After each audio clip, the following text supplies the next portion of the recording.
Party appeal میں جائے گی، دوسرا ہوا تو دوسری پارٹی اپیل میں جائے گی، اس کی پرواہ نہیں کرنی چاہیے، کم از کم وہاں سے معاملہ نمٹانا چاہیے، اور پھر جس وقت کہ وہاں سپریم کورٹ میں معاملہ جائے تو اس کے پھر طریقہ کار کیا ہوگا وہ اس وقت دیکھنے کی بات ہے۔ علاوہ ازیں کچھ ہماری ذمہ داریاں بھی ہیں۔ سود کا نظام یہاں قائم ہے، تقریباً ہر بینک کا یہی مسئلہ ہے جیسے کہ آپ کو بتایا گیا، اور یہ تو حضور صلی اللہ علیہ وسلم کی حدیث ہے کہ ہم نے سپریم کورٹ کے فیصلے میں اسے کوٹ کیا ہے۔ آپ نے یہ فرمایا کہ ایک وہ زمانہ آئے گا، مجھے ایگزیکٹلی الفاظ اس کے یاد نہیں ہے، لیکن آپ نے یہ فرمایا کہ ایک وہ زمانہ آئے گا کہ جو لوگ سود دیں گے یا لیں گے یا نہ لیں گے اس کی چھینٹیں ہر ایک پر آئیں گی، اس کا دخان یا غبار ضرور اس کے اندر آئے، یہ آپ نے فرمایا، تو وہ ہو رہا ہے۔ تو اب ان حالات میں ہمیں کیا کرنا چاہیے؟ ہمیں یہ کرنا چاہیے کہ ایک تو جہاں تک ممکن ہو اپنی رقوم یہ جو ریگولر بینکس ہیں ان سے نکال لینی چاہیے،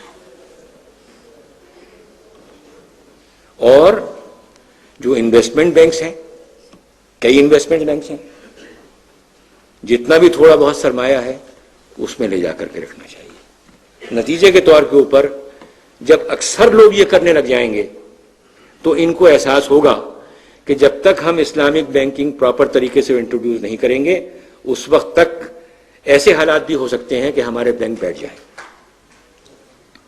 تو لہذا یہ وہ چیز ہے جو ہم خود کر سکتے ہیں اور جو ہم کو کرنی چاہیے۔ ایک آخری کلمہ یونائٹڈ بینک کے بارے میں عرض کرنا چاہتا ہوں کہ یونائٹڈ بینک سرکاری ادارہ تھا، اس سے نظر ثانی کی درخواست اس کے ذریعے سے فائل کی گئی تھی۔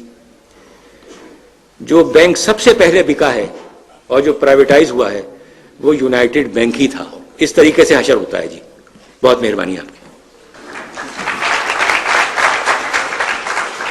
ذرا تشریف رکھیے، یہ خوشخبری تو میں آپ کو پہلے ہی سنا چکا ہوں کہ مجھے کوئی صدارتی خطبہ نہیں دینا ہے، لیکن میں اپنا فرض سمجھتا ہوں کہ جسٹس ریٹائرڈ بدیع الدین احمد صاحب جس طرح میرے ایک فون پر آمادہ ہو گئے لاہور آنے کے لیے، شد رحال کرنے کے لیے، میں ان کا بہت ہی ممنون احسان ہوں، اور جو ساری داستان انہوں نے ہمیں سنائی ہے، واقعہ یہ کہ اس کے بہت سے گوشے، اگرچہ بعض گوشے معلوم تھے لیکن بہت سے گوشے وہ ہیں کہ جن پر سے پردہ کشائی ہوئی ہے اور جس سے صورتحال جو ہے وہ ہمارے سامنے اور زیادہ واضح ہوئی ہے۔ ویسے میرا اپنا ذاتی ایک خیال ہے جس میں جسٹس صاحب سے اختلاف کر رہا ہوں۔ میرے خیال میں یہ سارا پروسیس ایکسرسائز ان فیوٹیلیٹی ہے، کچھ حاصل نہیں۔ ہمیں ایک ریولیوشن کی تیاری کرنی پڑے گی، ایک انقلاب برپا کرنا پڑے گا، ورنہ یہ کہ 25 سال کی محنت جس طرح ایک چٹکی بجاتے جو ہے ختم ہو گئی، ایسے ہی دوبارہ ہو سکتا ہے۔ اس لیے کہ جو بھی اس وقت کی عالمی قوتیں ہیں، جو بھی ان کے عزائم ہیں، جو ان کے نشہ کار ہیں، اور جس طرح ہمارے لوگ پپٹس ہیں، ان کی کوئی حیثیت ہے ہی نہیں، ذاتی حیثیت ہے ہی نہیں۔ اور ضیاء الحق صاحب کے بارے میں جو انکشاف آج ہوا ہے کہ انہوں نے امریکہ میں جا کر کے باتیں کی ہے، اگرچہ میں نے بھی صرف بہت تھوڑی سی دیر دھوکہ ان سے کھایا تھا کیونکہ شورا کے میں نے اس کی شمولیت قبول کر لی تھی، حالانکہ اس سے پہلے انہوں نے مجھے مرکزی وزارت پیش کی تھی جس سے میں نے معذرت کی تھی کہ میں اس کے قابل نہیں ہوں، میں کبھی کوریڈورز آف پاور میں آیا گیا ہی نہیں ہوں، چلا پھرا ہی نہیں ہوں۔ اور دوسرا یہ کہ آپ ہمیں کرنے کچھ نہیں دیں گے، اصل معاملہ تو آپ کے اختیار میں، فوجیوں کے ہاتھ میں ہے، اور جس طرح JUI اور جماعت اسلامی کے جو وزراء تھے وہ داغدار ہو کر نکل آئے تھے کہ یہ کچھ کام نہیں کر سکے، یہی حشر آپ ہمارا کریں گے، لہذا میں نے وہ بات نہیں مانی تھی۔ لیکن شورا میں سمجھتا تھا کہ کچھ یہ شخص مخلص ہے اسلام کے بارے میں، لیکن یہ کہ پہلے سیشن کے بعد میں نے سمجھ لیا تھا کہ کچھ نہیں ہے سوائے ونڈو ڈریسنگ کے، کہ امریکن اوپینین کو وہ یہ باور کرانا چاہتے ہیں کہ میری حکومت جو ہے خالص فوجی حکومت نہیں ہے بلکہ کچھ نہ کچھ سویلین عناصر بھی میرے ساتھ ہیں۔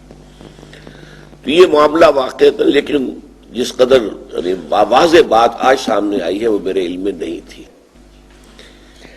میں سمجھتا ہوں کہ خلوص قلب کی تاثیر ہے یہ کہ آپ سب حضرات نے اس قدر سکون سے اور اتنے اطمینان سے بیٹھ کر جو ہے جسٹس صاحب کی بات بھی سنی ہے.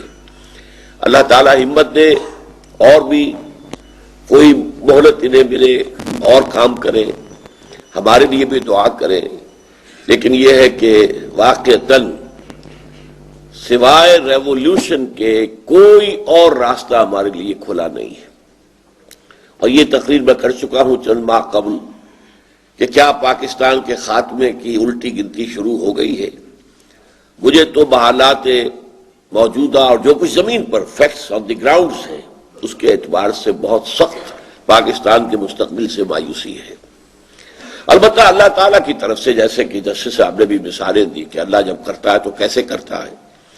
اگر اس وقت انہوں نے فیصلہ نہ کیا ہوتا تو وہ جج صاحب آ کر بیٹھ گئے ہوتے تو پھر یہ کہ یہ داستان مختصر ہو جاتی، بس اتنا ہی ہوتا، باقی تو انجام تو وہی ہوا ہے. لیکن یہ کہ واقعتاً اللہ تعالیٰ کی طرف سے کوئی صورتحال پیدا ہو جائے تو شاید اللہ تعالیٰ جو ہے کوئی ہمیں مہلت دے دے مزید اور ہم کچھ کر سکیں یہاں پر اور کوئی واقعتاً یہاں کے نظام میں تبدیلی لا سکے بنیادی طور پر. سبحانک اللہم و بحمدک نشہد ان لا الہ الا انت نستغفرک و نتوب الیک.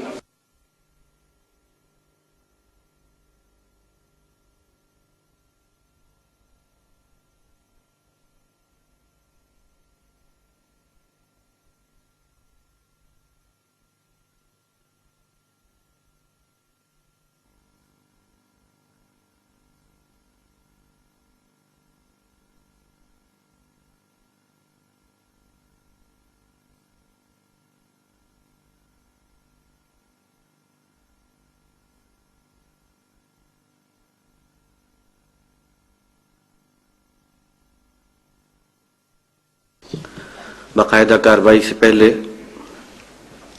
میں آج کی مجلس کے صدر محترم ڈاکٹر اسرار احمد صاحب سے درخواست کرتا ہوں کہ وہ اسٹیج پر اپنی کرسی پر تشریف لائیں.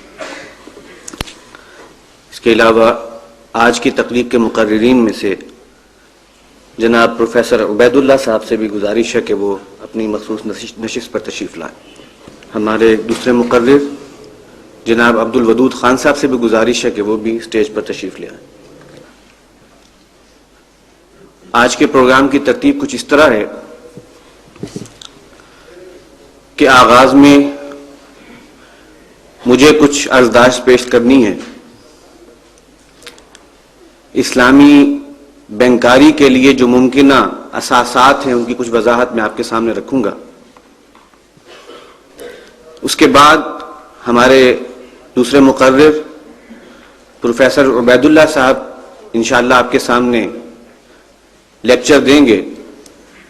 ان کے لیکچر کا موضوع ہے ٹائم ملٹیپل کاؤنٹر لون. اور اس کے بعد ہمارے بزرگ مقرر جناب عبد الودود خان صاحب یہاں پر تقریر کریں گے. وہ بھی ٹائم ملٹیپل کاؤنٹر لون ہی کے حوالے سے کچھ اور باتوں کی طرف توجہ دلائیں گے جو پروفیسر عبید اللہ صاحب کی گویا گفتگو میں شامل نہیں ہوں گی. اس کے علاوہ آج ہمارے ساتھ شریک ہوں گے انجینئر سلیم اللہ صاحب بھی، جو معروف ایک سیاستدان بھی ہیں، لیڈر ہیں، اور اس سلسلے میں انسداد سود کے ضمن میں ان کا ایک بڑا مثبت کردار رہا ہے. کچھ مختصر سی گفتگو ان کی بھی ہوگی اور آخر میں صدر مجلس کا خطبہ ہوگا. اب سب سے پہلے سود کی متبادل اساسات کے حوالے سے جو عرضداشت مجھے پیش کرنی ہے میں اب اس کا آغاز کرتا ہوں. الحمدللہ وکفی والصلاة والسلام علی عبادہ الذین اصطفی اما بعد فاعوذ باللہ من الشیطان الرجیم بسم اللہ الرحمن الرحیم قال اللہ تعالی احل اللہ البیع وحرم الربا صدق اللہ العظیم.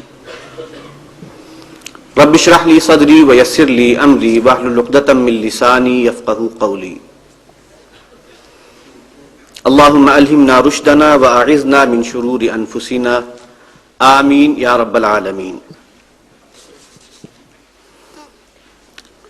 حضرات، میری آج کی اس گفتگو کے دو حصے ہیں. پہلا حصہ